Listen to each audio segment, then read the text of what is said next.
ओम शांति। 5 फरवरी 2026 की मुरली। मीठे बच्चे, बाप आए हैं तुम्हें रावण राज्य से लिबरेट कर सद्गति देने, नरकवासियों को स्वर्गवासी बनाने। प्रश्न, बाप ने तुम भारतवासी बच्चों को कौन सी स्मृति दिलाई है? उत्तर, हे भारतवासी बच्चे, तुम स्वर्गवासी थे। आज से 5000 वर्ष पहले भारत स्वर्ग था। हीरे सोने के महल थे। तुम सारे विश्व के मालिक थे। धरती आसमान सब तुम्हारे थे। भारत शिव बाबा का स्थापन किया हुआ शिवालय था। वहां पवित्रता थी। अब फिर से ऐसा भारत बनने वाला है। गीत।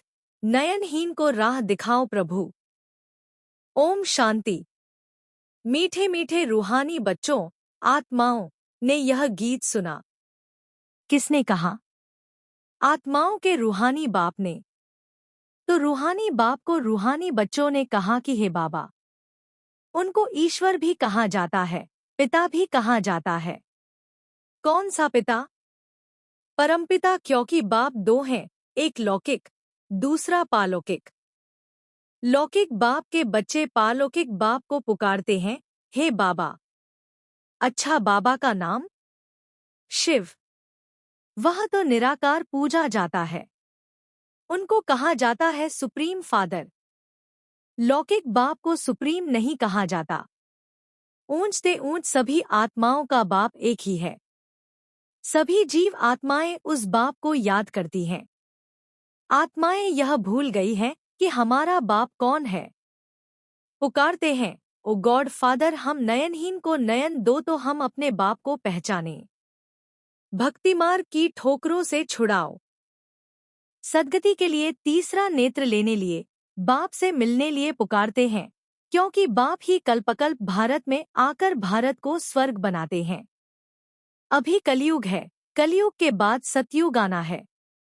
यह है पुरुषोत्तम संगमयुग। बेहद का बाप आकर जो पतित भ्रष्टाचारी बन गए हैं, उन्हों को पुरुषोत्तम बनाते हैं। यह लक्ष्मी नारायण पुरुषोत्तम भारत में थे। लक्ष्मी नारायण की डिनायस्टी का राज्य था। आज से 5000 वर्ष पहले सतयुग में श्री लक्ष्मी नारायण का राज्य था। यह बच्चों को स्मृति दिलाते हैं। तुम भारतवासी आज से 5000 वर्ष पहले स्वर्गवासी थे। अब तो सब नरकवासी हैं। आज से 5000 वर्ष पहले भारत हेवन था। भारत की बहुत महिमा थी। हीरे सोने के महल थे। अभी तो कुछ भी नहीं है। उस समय और कोई धर्म नहीं था, सिर्फ सूर्यवंशी ही थे। चंद्रवंशी भी पीछे आते हैं। बाप समझाते हैं, तुम सूर्यवंशी डिनायस्टी के थे। अभी तक भी इन लक्ष्मीनारायण के मंदिर बनाते रहते हैं। परंतु लक्ष्मीनारायण का राज्य कब था, कैसे पाया, यह किसको पता नहीं है। पूजा करते हैं, जानते नहीं, तो ब्लाइंड फेथ हुआ ना। शिव की, लक्ष्मीनारायण की पूजा करते हैं, बायोग्राफी को भी नहीं जानते। अभी भारतवासी खुद कहते हैं, हम पतित हैं। हम पतितों को पावन बनाने वाला बाबा आओ। आकर हमको दो खून से रावण राज्य से लिबरेट करो। बाप ही आकर सबको लिबरेट करते हैं। बच्चे जानते हैं, सतयुग में बरोबर एक राज्य था। बापूजी भी कहते थे कि हमको फिर से रामराज्य चाहिए। गृहस्थ धर्म जो पतित बन गया है सो पावन चाहिए। हम स्वर्गवासी बनने चाहते हैं। अभी नरकवासियों का क्या हाल है, देख रहे हो ना। इसको कहा जाता है हेल, डेविल वर्ल्ड। यही भारत डीटी वर्ल्ड था। बाप बैठ समझाते हैं, तुमने 84 जन्म लिए हैं, न कि 84 लाख। बाप समझाते हैं, तुम असुर शांतिधाम के रहने वाले हो। तुम यहाँ पाठ बजाने आए हो। 84 जन्मों का पाठ बजाया है। पुनर्जन्म तो जरूर लेना पड़ेगा। पुनर्जन्म 84 होते हैं। अब बेहद का बाप आए हैं, तुम बच्चों को बेहद का वर्षा देने। बाप तुम बच्चों, आत्माओं से बात कर रहे हैं।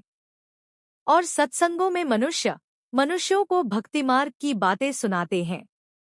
आधाकल्प भारत जब स्वर्ग था तो एक भी पतित नहीं था। इस समय एक भी पावन नहीं। यह है ही पतित दुनिया। गीता में श्री कृष्ण भगवानुवाच लिख दिया है। उसने तो गीता सुनाई नहीं। ये लोग अपने धर्मशास्त्र को भी नहीं जानते। अपने धर्म को ही भूल गए हैं। हिंदू कोई धर्म नहीं है। धर्म मुख्य है चार। पहले हैं आदि सनातन देवी देवता धर्म। सूर्यवंशी और चंद्रवंशी दोनों को मिलाकर कहा जाता है देवी देवता धर्म, डीटिज्म। वहां दुख का नाम नहीं था। 21 जन्म तो तुम सुखधाम में थे, फिर रावण राज्य। भक्ति मार्ग शुरू होता है। भक्ति मार्ग है ही नीचे उतरने का। भक्ति है रात, ज्ञान है दिन। अभी है घोर अंधियारी रात। शिव जयंती और शिवरात्रि दोनों अक्षर आते हैं। शिव बाबा कब आते हैं? जब रात्रि होती है। भारतवासी घोर अंधियारे में आ जाते हैं, तब बाप आते हैं। गुड़ियों की पूजा करते रहते हैं, एक की भी बायोग्राफी नहीं जानते। यह भक्ति मार्ग के शास्त्र भी बनने ही हैं। यह ड्रामा सृष्टि चक्र को भी समझना है। शास्त्रों में यह नॉलेज नहीं है। वह है भक्ति का ज्ञान, फिलॉसॉफी। वह कोई सद्गति मार्ग का ज्ञान नहीं है। बाप कहते हैं, मैं आकर तुमको ब्रह्मा द्वारा यथार्थ ज्ञान सुनाता हूँ। पुकारते भी हैं, हमको सुखधाम, शांतिधाम का रास्ता बताओ। बाप कहते हैं, आज से 5000 वर्ष पहले सुखधाम था, जिसमें तुम सारे विश्व पर राज्य करते थे। सूर्यवंशी डिनायस्टी का राज्य था। बाकी सब आत्माएं शांतिधाम में थी। वहां 9 लाख गाए जाते हैं। तुम बच्चों को आज से 5000 वर्ष पहले बहुत साहूकार बनाया था। इतना धन दिया, फिर तुमने वह कहाँ गवाया? तुम कितने साहूकार थे? भारत कौन सड़ावे कहलाए। भारत ही सबसे ऊंच ते ऊंच खंड है। सभी का वास्तव में यह तीर्थ है, क्योंकि पतित पावन बाप का जन्म स्थान है। जो भी धर्म वाले हैं, सभी की बाप आकर सद्गति करते हैं। अभी रावण का राज्य सारी सृष्टि में है, सिर्फ लंका में नहीं था। सभी में 5 विकार प्रवेश हैं। जब सूर्यवंशी राज्य था तो यह विकार ही नहीं थे। भारत वाइसलेस था। अभी विशेष है। सतयुग में दैवी संप्रदाय थी। वह फिर 84 जन्म भोग अभी आसुरी संप्रदाय बने हैं, फिर दैवी संप्रदाय बनते हैं। भारत बहुत साहूकार था। अब गरीब बना है, इसलिए भीख मांग रहे हैं। बाप कहते हैं, तुम कितने साहूकार थे। तुम्हारे जैसा सुख किसको भी मिल नहीं सकता। तुम सारे विश्व के मालिक थे, धरती आसमान सब तुम्हारे थे। बाप स्मृति दिलाते हैं, भारत शिव बाबा का स्थापन किया हुआ शिवालय था। वहां पवित्रता थी। उस नई दुनिया में देवी देवताएं राज्य करते थे। भारतवासी तो यह भी नहीं जानते कि राधे कृष्ण का आपस में क्या संबंध है। दोनों अलग अलग राजधानी के थे, फिर स्वयंवर के बाद लक्ष्मी नारायण बने हैं। यह ज्ञान कोई मनुष्य में नहीं है। परमपिता परमात्मा ही ज्ञान का सागर है, वही तुम्हें यह रूहानी ज्ञान देते हैं। अब बाप कहते हैं, आत्माभिमानी बनो। मुझ अपने परमपिता परमात्मा शिव को याद करो। याद से ही सतो प्रधान बनेंगे। तुम यहाँ आते ही हो मनुष्य से देवता अथवा पतित से पावन बनने। अभी यह है रावण राज्य।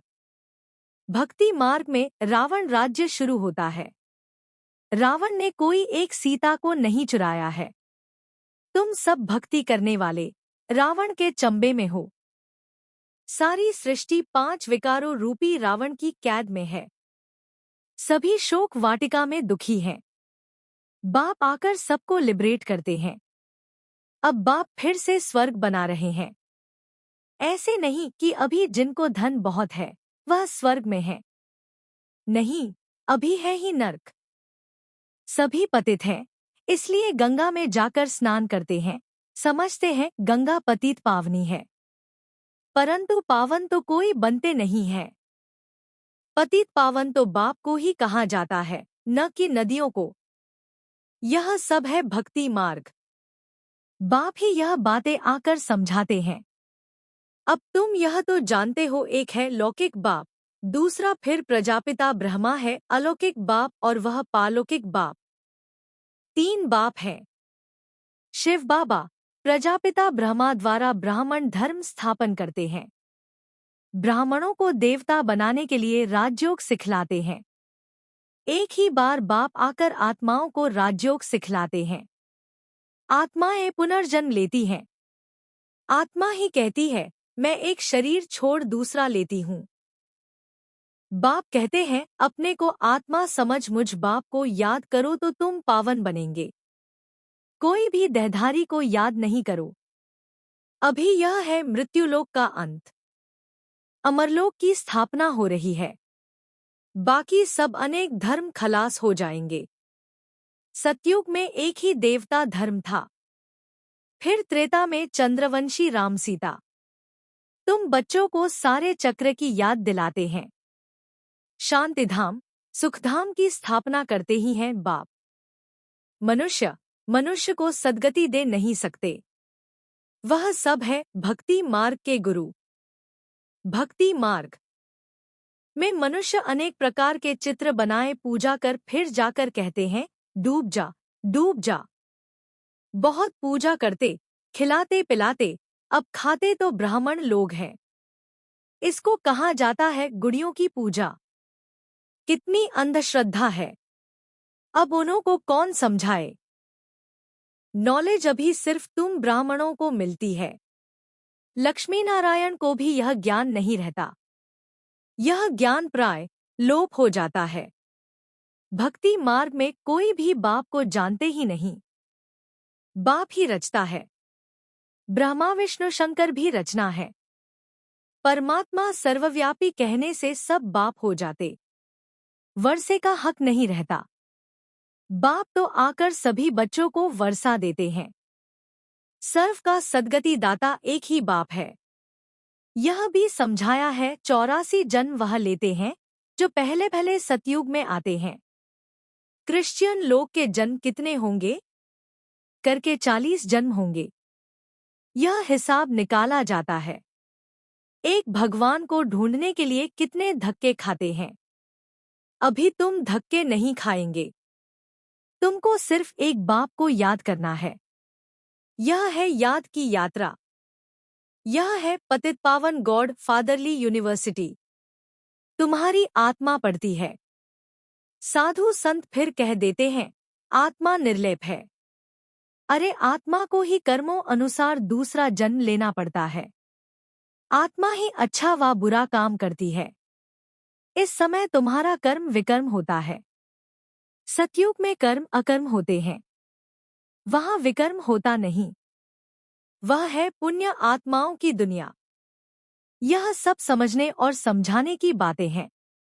अच्छा, मीठे मीठे सिकीलधे नंबरवार पुरुषार्थ अनुसार कांटे से फूल बनने वाले बच्चों प्रति माता-पिता बाप दादा का याद प्यार और गुड मॉर्निंग। रूहानी बाप की रूहानी बच्चों को नमस्ते। धारणा के लिए मुख्य सार। 1. कांटे से फूल बन फूलों का बगीचा सतयुग स्थापन करने की सेवा करनी है। कोई भी बुरा कर्म नहीं करना है। 2. रूहानी ज्ञान जो बाप से सुना है वही सबको सुनाना है। आत्माभिमानी बनने की मेहनत करनी है। एक बाप को ही याद करना है, किसी देहधारी को नहीं। वरदान, निंदा स्तुति, जय पराजय में समान स्थिति रखने वाले बाप समान संपन्न व संपूर्ण भव। जब आत्मा की संपूर्ण व संपन्न स्थिति बन जाती है तो निंदा स्तुति, जय पराजय, सुख दुख सभी में समानता रहती है। दुख में भी सूरत व मस्तक पर दुख की लहर के बजाय सुख व हर्ष की लहर दिखाई दे। निंदा सुनते भी अनुभव हो कि यह निंदा नहीं। संपूर्ण स्थिति को परिपक्व करने के लिए यह महिमा योग्य शब्द हैं। ऐसी समानता रहे तब कहेंगे बाप समान। जरा भी वृत्ति में यह न आए कि यह दुश्मन है, गाली देने वाला है और यह महिमा करने वाला है। स्लोगन: निरंतर योग अभ्यास पर अटेंशन दो तो फर्स्ट डिवीजन में नंबर मिल जाएगा। ये अव्यक्त इशारे एकता और विश्वास की विशेषता द्वारा सफलता संपन्न बनो। ब्राह्मण परिवार की विशेषता है अनेक होते भी एक। आपके सभी सेवा केंद्र का वाइब्रेशन ऐसा हो जो सबको महसूस हो कि ये अनेक नहीं लेकिन एक हैं। आपकी एकता का वाइब्रेशन सारे विश्व में एक धर्म, एक राज्य स्थापन करेगा। तो विशेष अटेंशन देकर भिन्नता को मिटाकर एकता कायम करो। ओम शांति।